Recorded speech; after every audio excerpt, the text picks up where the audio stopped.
If you are only using the scale to track your weight loss progress, you are doing it wrong and you're probably going to drive yourself insane. This video, I want to go over the most important things that you should be tracking in order to measure your weight loss progress the right way.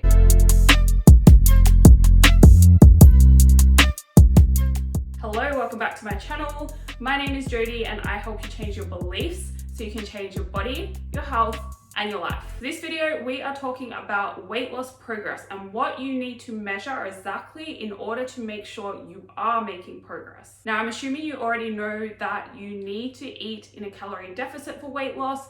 Whether you do that by counting calories or some other method, that is fine, but that is the minimum requirement. In order to lose weight, you need to be in a calorie deficit. Now, the problem with just using the scale to monitor progress is that scale fluctuations are very normal. You should expect them. The scale will never move down in a linear fashion for your entire weight loss journey. It might go down in a linear fashion for a little bit, but then it's going to fluctuate back up and down and up and down. And more commonly, it is going to fluctuate up and down on a daily basis. I'm going to link an article below as well about understanding the scale. I highly recommend you read that so you can start to see why these fluctuations are so normal, and it's basically just your body functioning. The scale is reflective of so much more than just how much fat you have on you. Now, what I see happen all the time with my clients is the scale will stay the same for a period of time, but they are still making fat loss progress. And we know this because we are looking at other forms of progress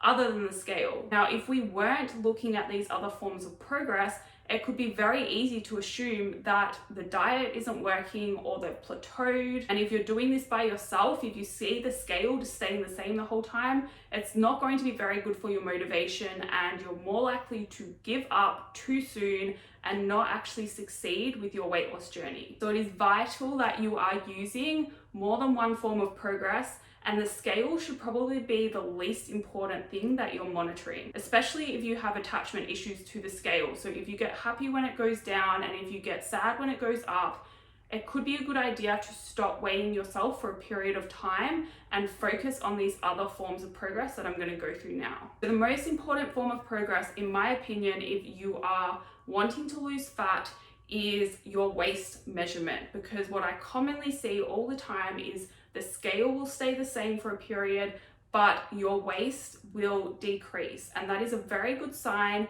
that you are losing body fat. The scale might stay the same for a number of reasons. One of the most common ones is that if you are starting a weight training program and you're building muscle whilst you're losing fat, then commonly what will happen is the scale might stay the same for a period and your waist will decrease. Now, muscle is denser than fat, so that means it takes up less space for the same weight. So if you are losing fat but building muscle, the scale might stay the same, even though you're actually getting leaner and tighter and losing body fat. If you have a lot of weight to lose, the scale might keep moving down eventually, but for a period, it might stay the same, even though your diet and everything is working. So that is why you have to make sure you are measuring your waist as well. And when I do it, I like to take your waist measurement around 3 parts. I like to go straight around the belly button and then 2 centimeters above and then 2 centimeters below, because often you'll lose body fat from different areas. Usually you'll lose it from this area first, and then you'll lose it from the lower ab area last. The next most important form of progress that you should be monitoring, in my opinion, is how you are feeling. If you are feeling better because you've made some good changes in your diet, if you're eating more vegetables, drinking more water, having more protein, and as a result of walking more and being more active in general, if that is making you feel better, if you have more energy, if you're sleeping better, these are all forms of progress, and it's so much more important than what the number on the scale is saying. Often those forms of progress will happen first and the scale will catch up later. And if you have a goal to lose fat or lose weight, it should be to feel better as much as it is to look better, and it should be to improve your health. So if you are feeling better overall, that is a good sign that you are improving your health And that is a form of progress that should not be ignored. On the other hand, if you are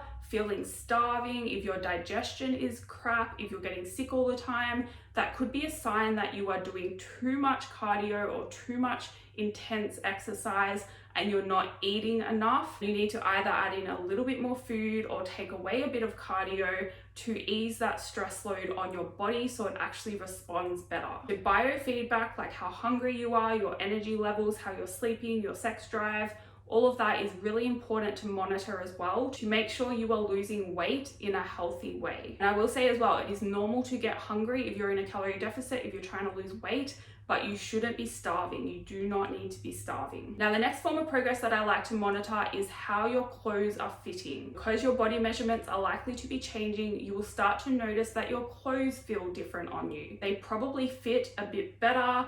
In some cases, you might even need to go buy new clothes. Now, obviously, taking your progress pictures is an important form of progress as well, and something you can do on a monthly basis. But in some cases, your photos next to each other aren't going to look very different after a month, but you can still feel different and you might notice little changes in the mirror. Those matter too. What will often happen is your clothes will start fitting differently. You'll notice things in the mirror that are a bit different, like in a good way, and then the photos will catch up later. So yes, take your photos, but don't be too worried if they don't change dramatically month by month. And if they do, that's great. But make sure you are focusing on what is happening in real life as well, which is how you are feeling, how your clothes are fitting. It's like the scale. There might be a period of time where your photos don't change. There might be a period of time where your measurements don't change, but you'll find something else is changing. So that is why the more forms of progress that you can be monitoring, the better, because the more likely you are going to notice something changing, and that is going to help you stay motivated to keep up with your diet and your training, and ultimately that is going to result in better weight loss. The longer you can be consistent, the better. If you are doing some form of weight training, which I do recommend if you want to lose fat and not just lose weight,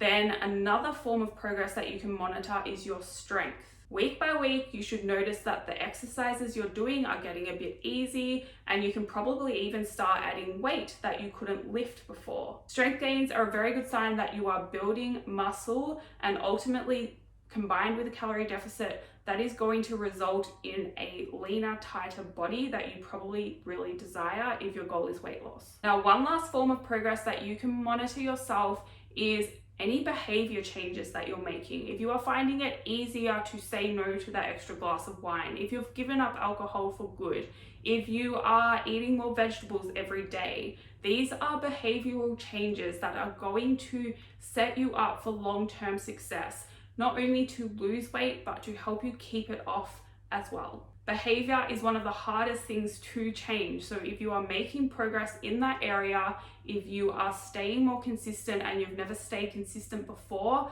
that is amazing progress, and you should celebrate that. Now, if you want to weigh yourself daily, I do actually recommend that, as long as you are not attached to the scale, or as long as you have guidance to help you understand those fluctuations that are going to happen. But when you are weighing yourself daily, you need to understand that you're not comparing, or you shouldn't compare each day's number to each other. You want to compare the trend week by week. And remember, just because the scale is not moving doesn't mean that you are not making any progress. So make sure you are monitoring more than just the scale, and that is going to help you stay motivated, stay more consistent, and lead to better weight loss. That is all for this video. If you have any questions, please feel free to email me. I put that in the description box. Hit the like button, hit subscribe, and I will see you in the next video.